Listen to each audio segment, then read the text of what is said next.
Welcome to the Cash Flow Project Podcast.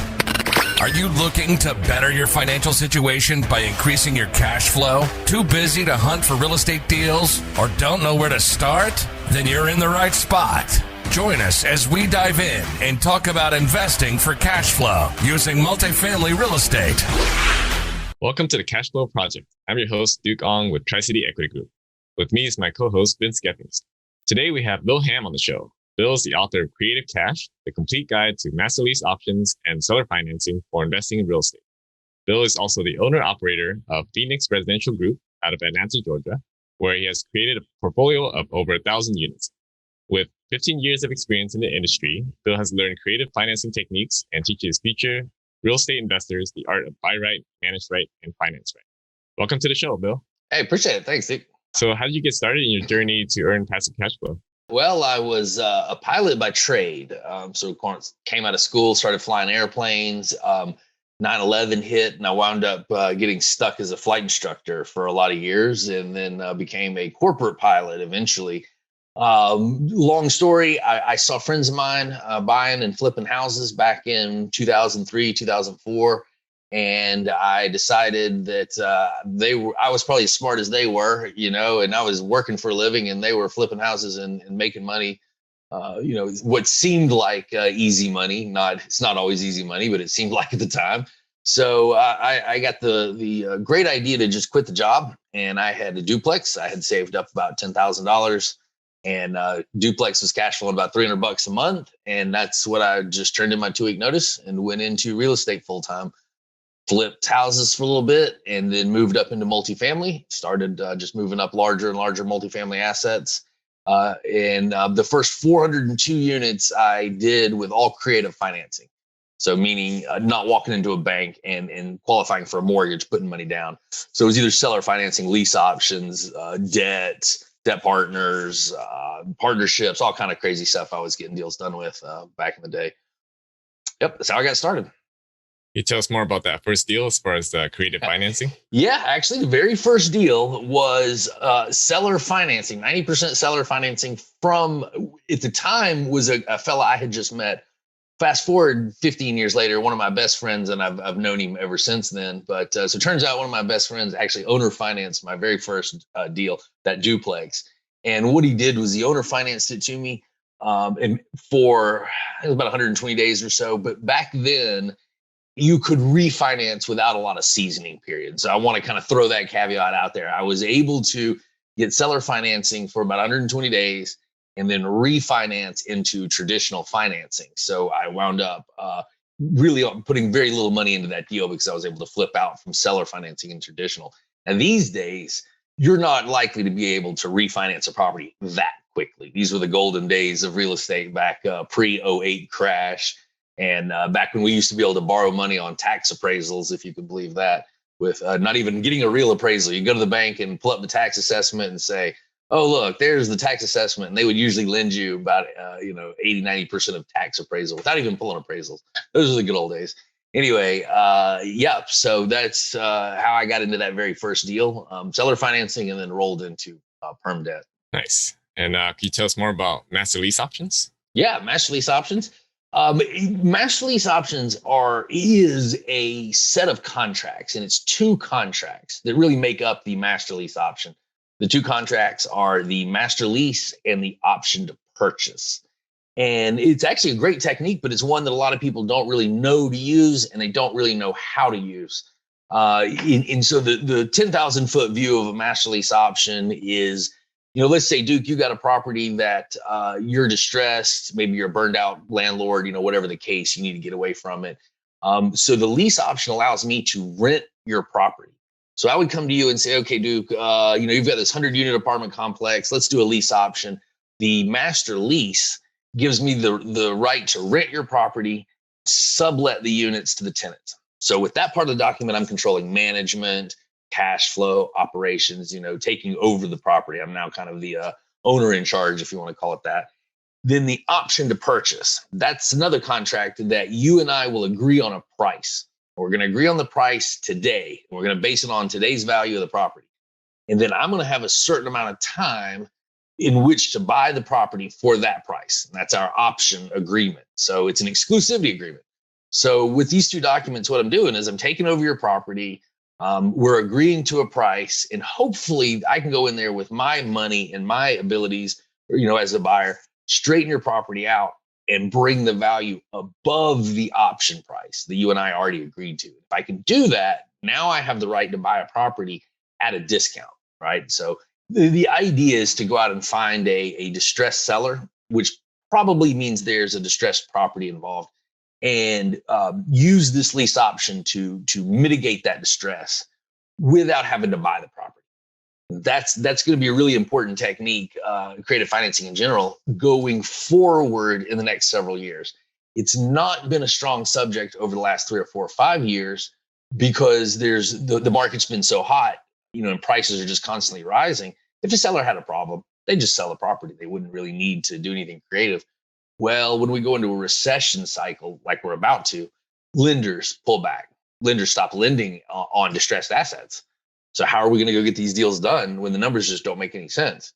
By using a traditional lender. Well, the answer is going to be creative financing, lease options, seller financing, things like that. And that's why we use lease options and creative financing. Can you give us an example of when you use a lease option? Sure. Yeah. My favorite example is the largest deal I ever did. It was a 108 unit apartment complex in Macon, Georgia. Back in 2013, I believe it was 2012, 2013, around that range. It's a good story, actually. The seller kept trying to sell the property and he couldn't sell it. And come to find out, what was going on was the management company who was managing the property. Now, mind you, a very large professional management company. I want to emphasize that. They would collect the rent from the tenants. They would pay themselves first, like all management companies do. Then they would start paying the bills, and they would run out of rent money, and they would have extra bills left over at the end of each month. So what they would do is they'd take those bills and just put them in one of the drawers. They'd start over the next month, and they'd pay themselves. And then they would start paying the bills. And when they would run out of money and more invoices, they'd throw those in the drawers. Well, fast forward, they got about 50 grand in the hole in unpaid debt on this property, just not paying the invoices, and it stacked up. Well, they started getting shut down. The plumber and the carpet company and all the service vendors and all the people were owed money. So they wouldn't come and work on the property anymore. So the management company called the seller up and said, oh, by the way, sorry, you haven't been cash flowing for the last few years. We also need you to come up here and put in an extra $50,000 so we can go back to operating your property. And the seller freaked out. He was furious. But at the same time, couldn't sell the property because the numbers were terrible. So I found this deal through a realtor, and I saw that the real estate was good real estate. It was just bad operations. And so that's when I went in and said, hey, look, I see the problem you've got. Here's my plan to fix it.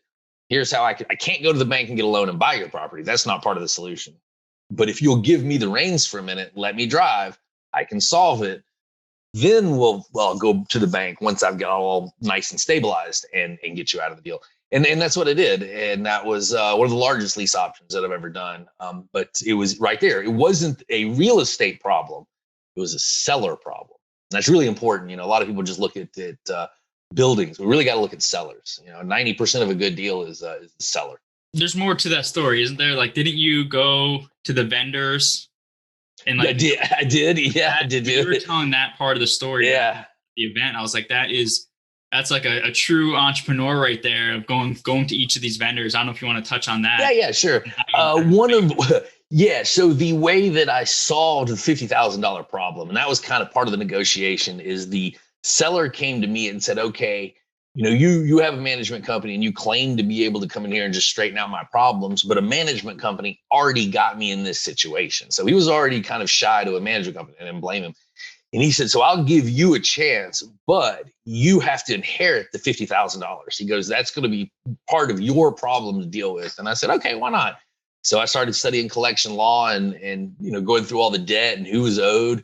And a few of them just couldn't collect, so we let that go. But most of the people, I brought them in and I sat them down. And we're talking about, a vending company, carpet company, painter, plumbing, pest control, all these different vendors that owed money. So I brought each one in turn and sat them down and said, okay, look, I'm taking over this property and I already have several other 100 units in this city alone. you can have one of two things. You can have no money, take the money that we owe you, and it goes away, and I give you an exclusive agreement to service my entire portfolio, or I give you the cash that you're due, and you're banned from all of my real estate. I said, I won't hire you on any of my property. So I basically strong-armed most of the vendors, and all but one of the vendors took the agreement. One vendor took the money and I paid them, and then we didn't use them anymore.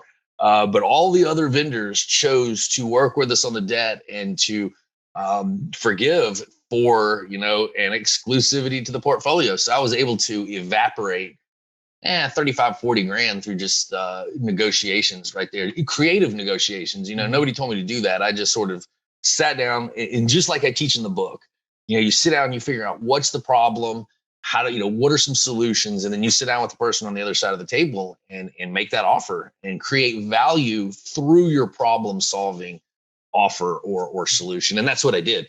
And I created almost $40,000 worth of value just through conversation. Made it go away. So yeah, that's how I was part of that deal. Yeah.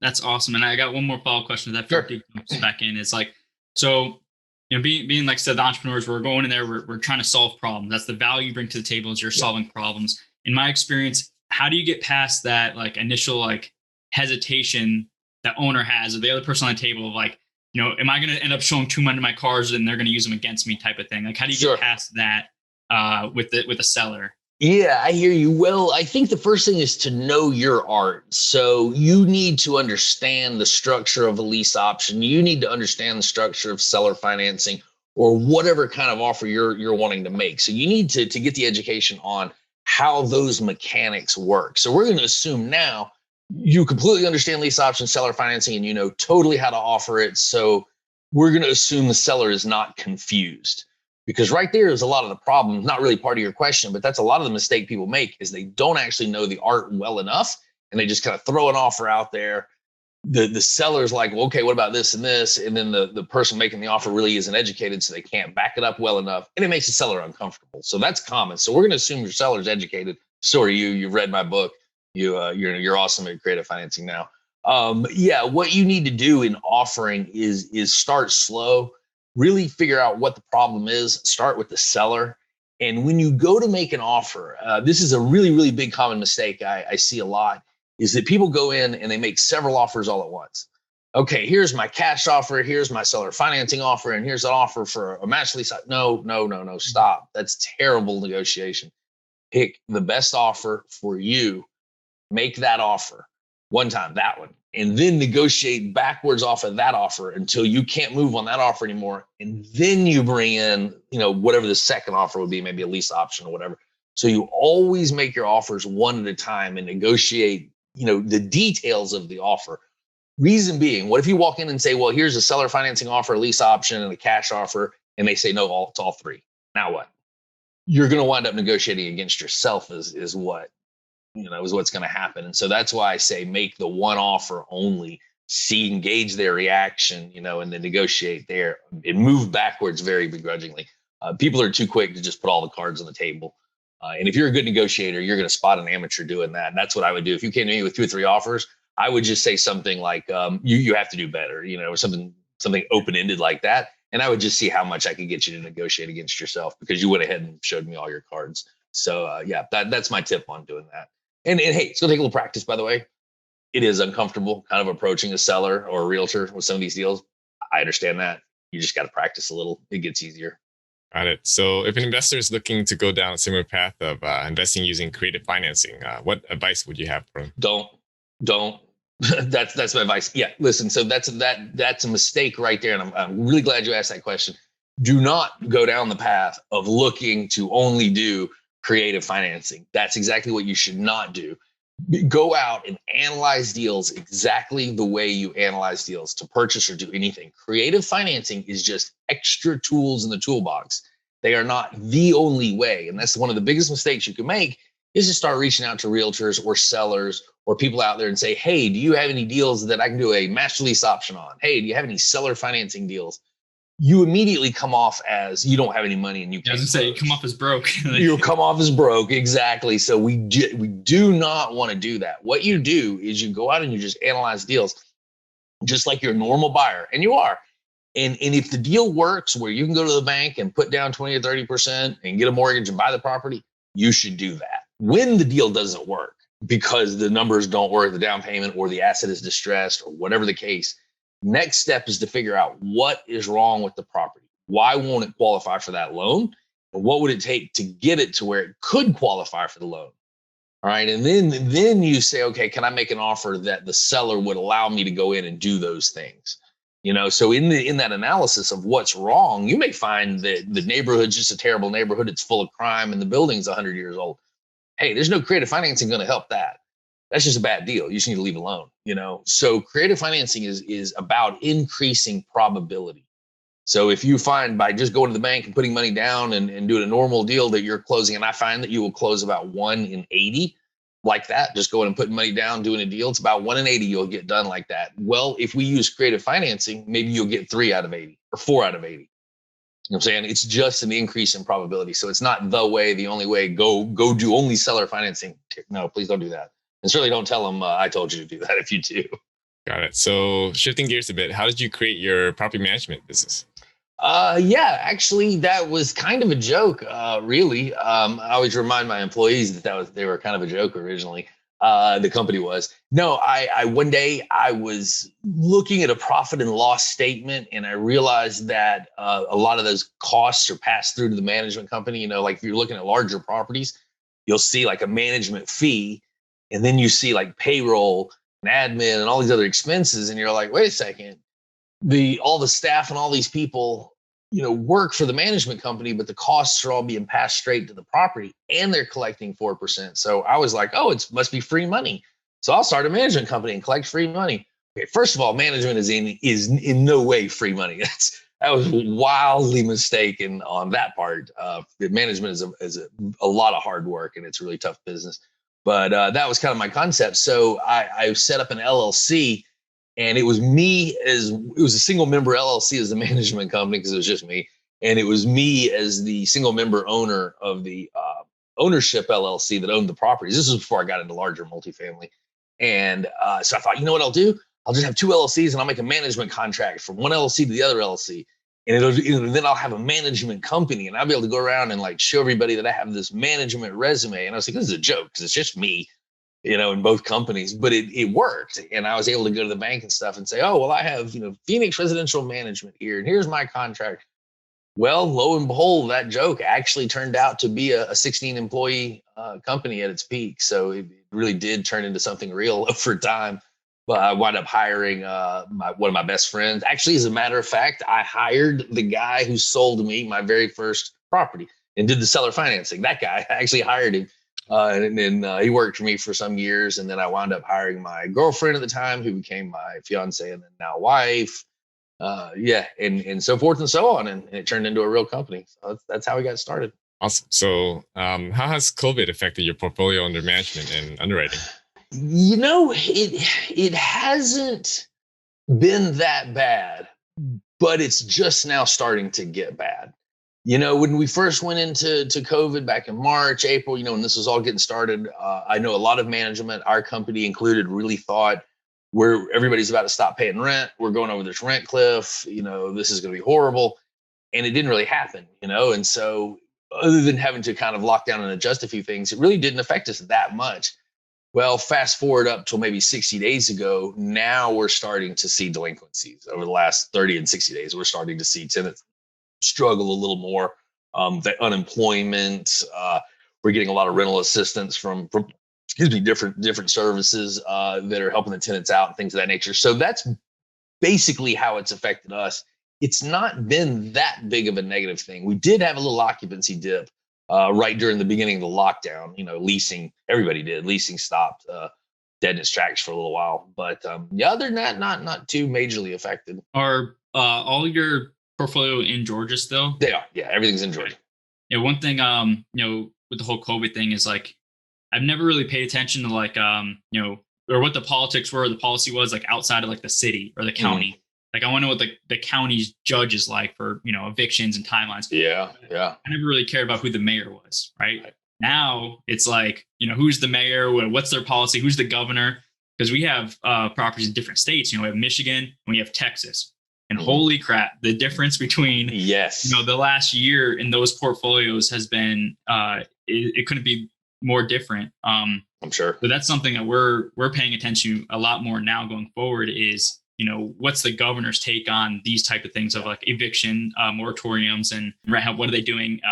Even with the pots of money for the rent help, like Texas is like they funded it, this Project Bravo thing, and we can tap into it very quickly, about 2 weeks to get paid. Michigan, it's like a 6-month long process. Ooh. Right? Just to get that tenant to break even. It's like, this is insane. You're right. So different areas are dramatically different. Yeah. Yeah. So definitely paying attention a lot more to, Georgia has been good. Georgia's been pretty good. So we're lucky. Yeah. I know a lot of other places were hit a lot harder than we were.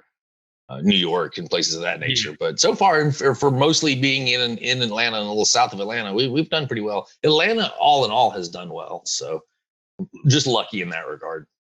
Awesome. That's good. Well, kind of staying on that same vein. So what are you, kind of predicting going forward? Now you said you're kind of starting to see some of the stuff coming up. So what does 21 look like? What does 22 look like for? 21, 22. I think what we're going to see is a several things. There's going to be a pullback of deal flow. There's going to be a lot less deals out there for several reasons. One, a lot of people have gone out and done long-term Fannie Freddie debt, agency debt. So there's a ton of loan assumptions, and a lot of deals that you see out there right now, you got to assume their mortgage. That's not the most attractive scenario. So I think that's going to kind of hamper sales for a little while as everybody's got long-term debt, and to get out of these deals, they're going to have a lot of defeasance or prepayment penalty that's going to stop them from being able to exit that deal as profitably as they would like. So that's going to be one thing that we're going to be seeing. That's where I think we're going to see a lot of creative financing, like lease options, sort of help out in that regard. Next, I think we're going to see the debt pulling back even further. So I think agency debt is going to continue to tighten up. I think local lenders are all going to tighten up in several different areas. Agency we're seeing right now with higher reserves, the principal, interest, tax, and insurance. We're also seeing that they are wanting a higher level of experience and resume. So if you're new to the business, this agency debt's going to be a little tough for you right now. Seeing liquidity requirements, things like that kind of increasing. So interest rates are low, but the terms behind the loan are where we're starting to see it tighten up. And that's always a cycle indicator. That always means you're going into the recession cycle, and lenders cause it. It's like lenders stop lending, which pulls money out of the economy.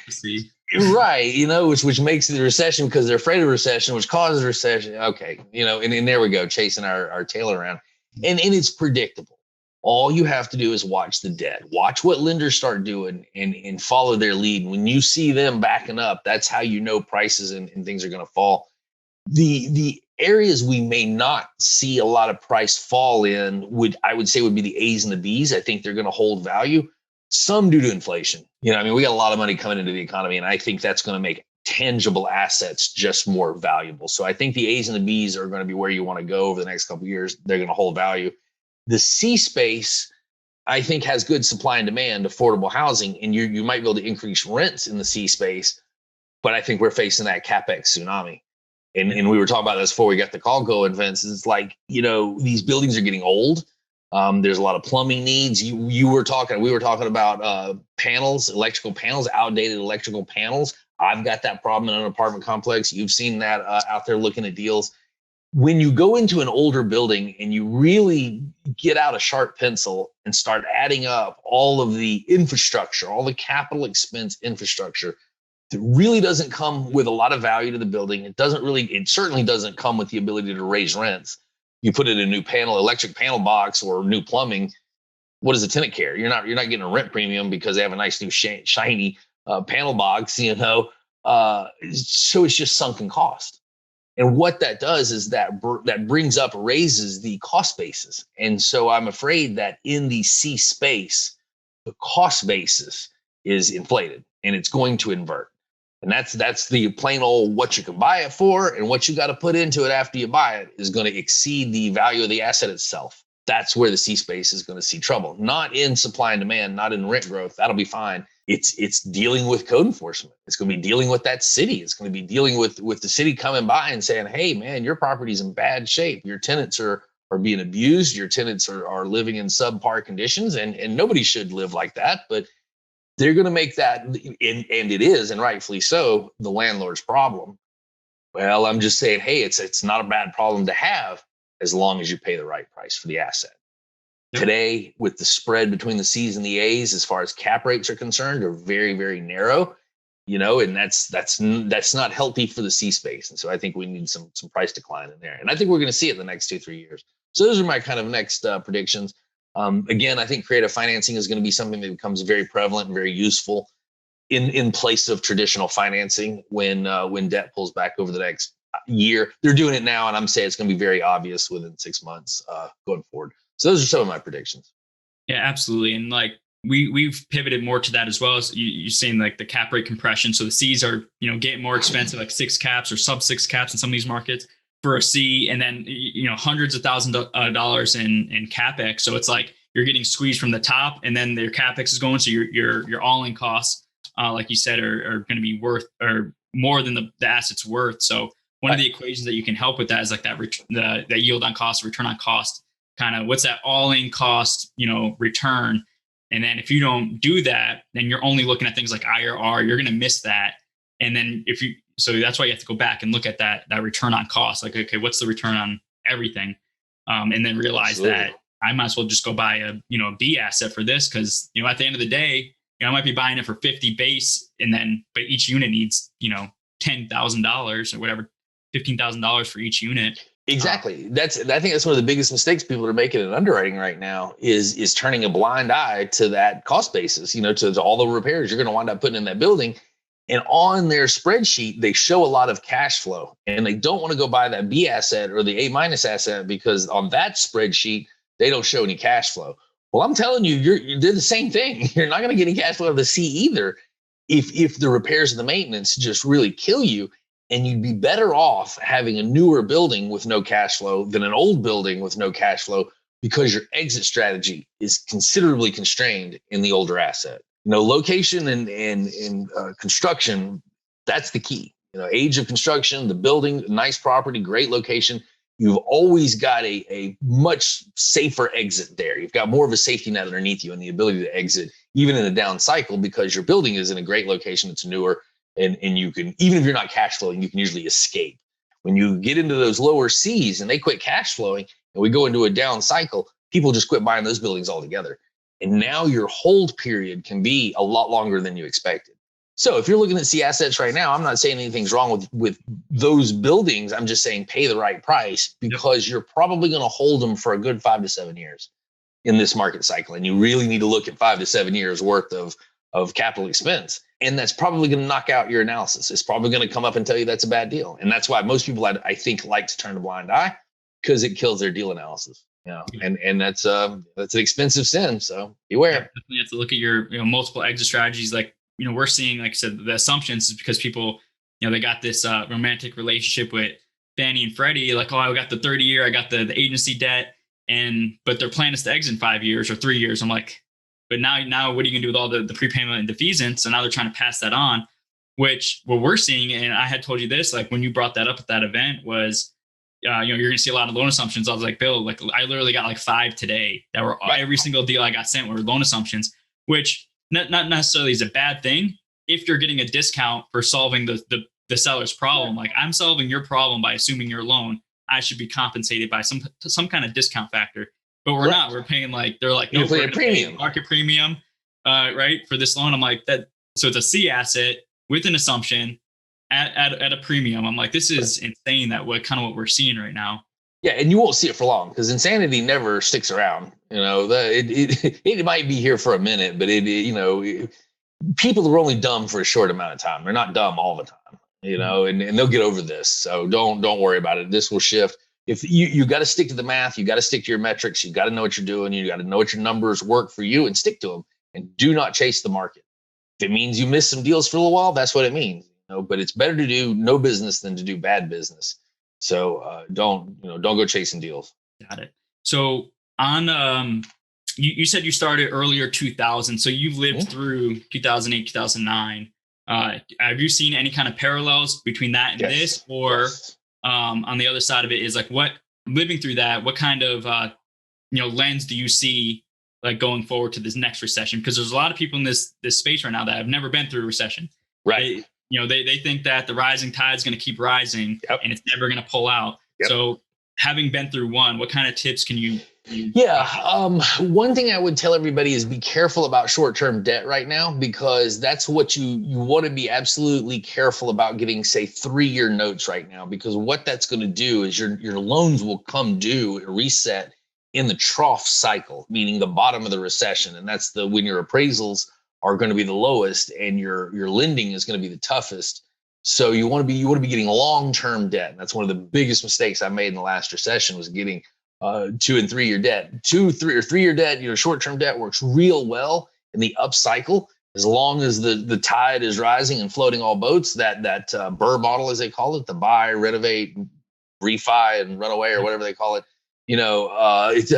That works great in the up cycle, and then all of a sudden it doesn't work at all in the down cycle. And so that was one of the biggest mistakes I made, was getting short-term debt, because I was just able to always exit. There's no problem. And then all of a sudden it was a problem, and it was a huge problem. And I lost a lot of money once, because I had a 3-year loan come due, and the bank said they didn't call it or foreclose. They just didn't allow me to renew the loan. And taking that asset out and getting fresh debt on it was almost impossible in that market cycle. So it made me a very motivated seller. And that's what we always want to avoid, is being a motivated seller. So right now, you really got to pay attention to what I call, and I won't go into too much, but what I call the 3 pillars of real estate. It's debt, exit strategy, and market cycle. So know your market cycle, know what kind of debt you're getting so that it times it correctly. That was one big lesson I took away from the last recession. The next tip I would give you would be get ready. Now is the time, to really be building our coalitions, building our relationships, getting with our investors, learning creative financing techniques, getting your education in place, so that when that buying cycle hits good, you're going in with full momentum. You don't want to wait until you're at the bottom and then try and get in, because you're going to miss a year or two of market getting ramped up, getting your relationships in place. There's always a year or two lag time. So consider that. And that way you'll time your market better. So right now is the time to maybe not be buying so much, but really building our teams and building our relationships. Number 3 tip would be, watch out with this rent raise. I'm telling everybody, I know everybody just keeps running around going, oh, we can raise rents are below market, rents are below market. Careful. I think that's a very risky strategy going forward. Even if the rents are below market, even if the supply and demand is good, what you will find is that in a recession, people stop valuing renovation. And so right now, what I'm telling everybody is, if you can raise rents, then do it, but don't renovate and then raise rents, because you might wind up catching that falling knife. Meaning you're going to go in and renovate those units only to find out your tenant base didn't get a pay raise. As a matter of fact, they got laid off, and they really just flat can't afford that rent. And so now you're spending a lot of money renovating units, and you're not getting that rental bump out of it. So one thing you always want to check there is the difference between what you can get in organic rent growth subtracted from what you're getting for renovated rent growth. So what I'm saying is, if you go in and fix up a unit and you can raise the rents $100, fine. How much can you raise it without renovating the unit?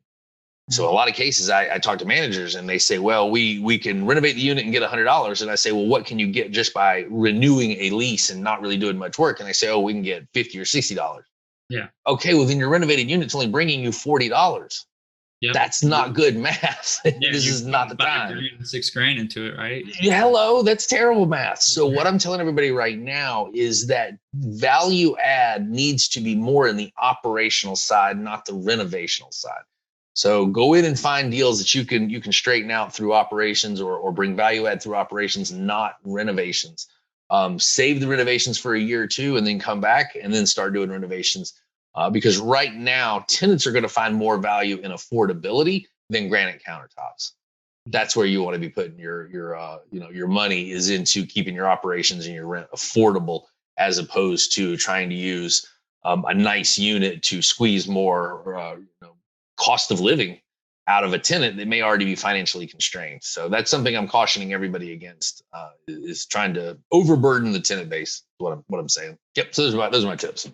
Nice. Well, I'm going to ask you for some more. So Sure. on the point of operations, what are your like favorite kind of tips or tactics for increasing NOI for just on the operation side of the house? Yeah, absolutely. One specifically, I like looking for payroll. I think that's a good area that we can find a lot of fluff sometimes. I like looking for utility costs, making sure the utility costs are where they're supposed to be, certain line items. But a better tip, I think, for listeners is what I would tell you is pay attention to comparable data in your market. So as you're out looking at deals, and you don't have to be an operator to do this, you don't have to own a management company to do this, anybody can. As you're analyzing deals, pay attention to two numbers, what we call the CapEx the OpEx and the OpEx ratio. So OpEx means operating expense. So what I want to know is, what is the operational expense ratio to income? All right. So when we talk about larger apartment complexes, we usually say that's around 50%. So 50% expense ratio. All right. So that's one number I want to know, the expense ratio. And then what does that mean in dollars per door per year? It's like, what does it cost to operate this unit per door per year? Not debt, just normal expenses. And so what I can tell you is the average C asset USA runs around $4,300 to $4,700 per door per year on average, give or take, So what I do is I go through my market and I look for outliers. I look at those expense ratios and I go along and I look for someone who's all of a sudden operating at a much higher expense ratio, or all of a sudden their operational expense numbers per door are much higher than everybody else's in the market. And I know that as soon as I look at their books, I know they're out of line because I've been tracking that data. And every time I analyze a deal, I track those numbers. So I know in my area roughly what things should operate for. Look for those outliers. And that's how you'll find a bad operator, some bad manager who's just got too many people on payroll, or, what's going on. You look at the numbers and you go, oh, this seller's doing this and this and this wrong. There's 6 people work there and it's a 50 unit apartment complex. Okay. They're all fired, and, look, he's got a car wash being run out of the back. Okay, we're going to stop that. You can go on and on, right? And so you find these things that are operational issues in the profit and loss, go in and solve those. And those are ways that we can find operation through, or evaluation through operation, not renovation. So everybody just wants to go in and make the property make more money. And that's actually easy. That's lowbrow. That's easy. We'll just charge everybody more in rent, and then we'll make a lot more money. Yeah, okay, come on, be a little more creative than that. That only works again in a good economy, and then we go to a bad economy. Just charging people more money stops working. So it's where real operators like myself survive these down sessions and make a lot of money. But that's a tip. Go in and look for bad operations, OpEx and OpEx ratio. Those are 2 numbers you're looking for. Yeah, absolutely. And then that OpEx per door. So the one thing I will say is that the OpEx ratio, there's an asterisk next to that, because a lot of people are going to go 50% rule. I'm like, okay, that's where to start, quite. But you need that expense per door for that market. That's what you need, because the OpEx ratio has the flaw of what happens if the income is low. Correct. Right? Thank you for saying that. A lot of people are like, oh, I can run this for $2,300. I'm like, 50%. I'm like, no. Like the income, it's flawed because the income's really low. So it's really $4,000 a door. So that's the thing. Like, look for 50%. But then also you need to find that OpEx per door. That's so huge, Vince, because at the same time, that's exactly what you see when a building gets too old. Yeah, it's what I call the CapEx curve. It's like when we were flying airplanes, you call the power curve. When you fly, right? You get behind the power curve, you let that airplane, back the throttle off too much, and you're kind of sinking. Yep. Well, you can actually get behind what I call the CapEx curve as well in a property. And it's exactly what you're talking about. It's where the building is moving into the affordable housing market because it's aging. And as it's aging, those expenses are starting to go up, but you may have the inverse of revenue because the building's now getting older. It's getting affordable, and you can actually have a negative curve there where you're absolutely right. Your expense ratio is going to be off because the expenses are high compared to the revenue. And then you look at that and go, oh, look, I'll just make it 50%. No, maybe not.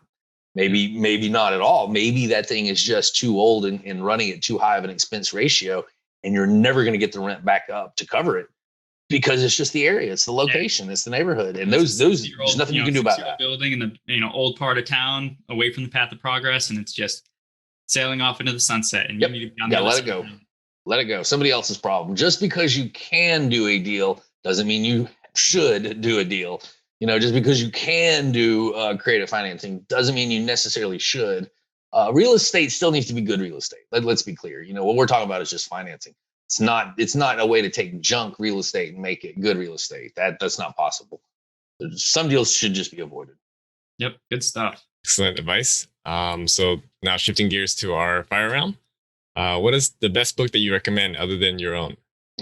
Best book I recommend was several. Right now I'm on Chris Voss. Everybody's kind of heard that book. Never Split the Difference. That's a good one. But then I'll go full throwback. I like The Prince by Machiavelli. A classic, full classic. I think people need to go back and reread that. It's an excellent classic book. And if you kind of take and read that book and take away the word prince and swap it out with like CEO, and you take the word country or nation out and swap it out with company and read the book from that perspective, it's a phenomenal management and strategy book.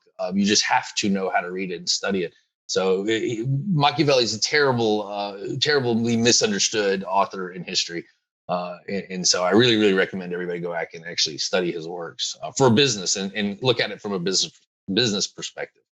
You say go back like we've all read this book before. Well, a lot of people in high school have, it's did you? Oh. Yeah. I mean, there's some people in high school. Yeah. Well, let me say this. Most of us were supposed to read it in high school. Yeah, I was gonna say, like, I didn't. I'll be the first to admit, I did not read that in high school. I threw that right in the corner. But it was probably an assignment. Yeah. A lot of people were supposed to read it. It's a typical requirement That's good. for I got high it. school. I didn't read it. Right. I was Amazon today. Yeah, I was a terrible student. I'll be the first to tell you, awful student. So yeah. Don't listen to me. So what is your superpower? What is my superpower? Problem solving. Yeah, I'm pretty good at problem solving. Yep, and it pays well. And what's the biggest lesson you've learned over your career? Oh, failure is a mistake is only a failure when repeated. And I'll say that. So people get too concerned about making mistakes, and a mistake only becomes a failure when you don't learn from it. When you keep doing it over and over. So being the first time you make a mistake, it's just tuition. Don't worry about it. Write it off. So I think people's lack of appreciation for failure is typically their largest failure. Their inability to fail causes them to ultimately fail. So I think people need or to never get started. Or never get started, or get one knocked down and they're done. And yeah. So you gotta learn how to analysis paralysis or whatever. Yeah. Got to thicken up your skin. Get ready to make some mistakes. It's part of business. Don't worry about it. Everybody tries too hard to get it right too much of the time, and then they get nothing right. So it's true.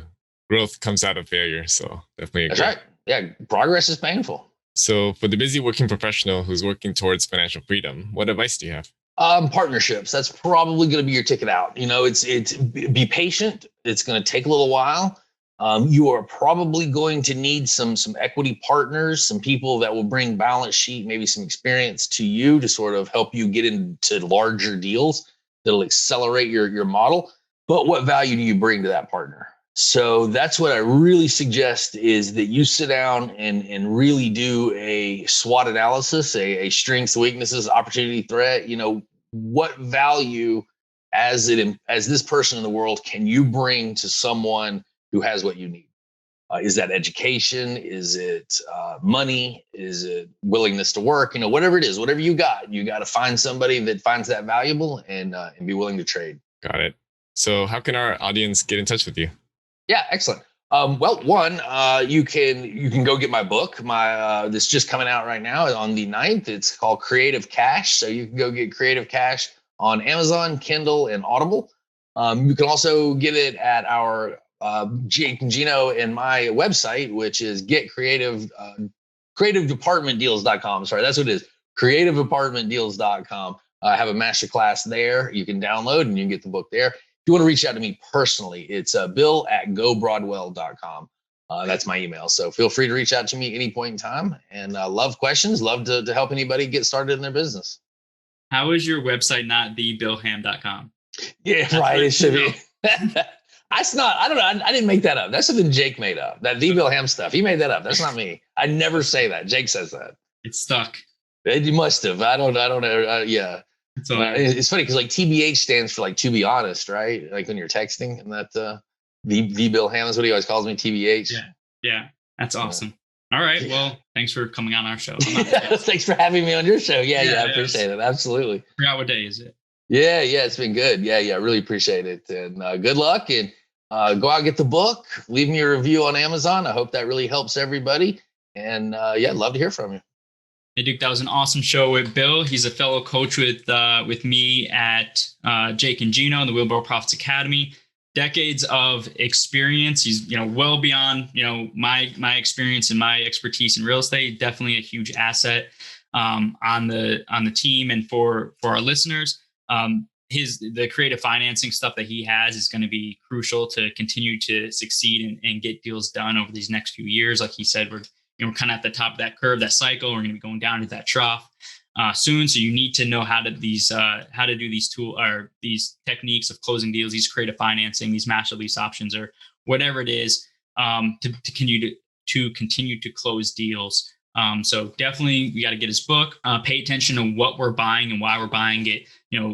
Look at your deals a little bit closer, make sure you're not discounting things like CapEx and things like that, because we're going to get into these C-class properties that are the cost base is going to be so high that you might as well, buy a B-class, because the cost base is going to be around the same, but your rents will never be the same. Right? Your C-class rents will never be, B-class rents.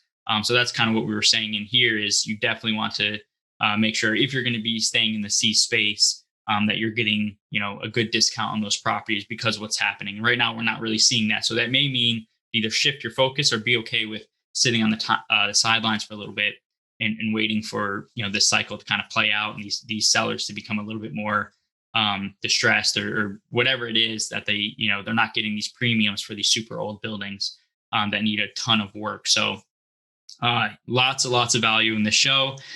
Super excited to go back and listen to it and look back through my pages and notes here I took and order the prints, because apparently I should have read it in high school, but maybe I'll go back and read it again. But yeah, good stuff. And if you're interested in connecting with us and learning more, go to tricityequity.com to download our free guide to passive investing in multifamily. And to connect with like-minded investors, join our Facebook group, Honolulu Multifamily and more. If you found value in this podcast, please subscribe and give us a review on Apple Podcasts or Spotify. If you know anyone who might resonate with today's podcast, please share the episode with them. See you next time.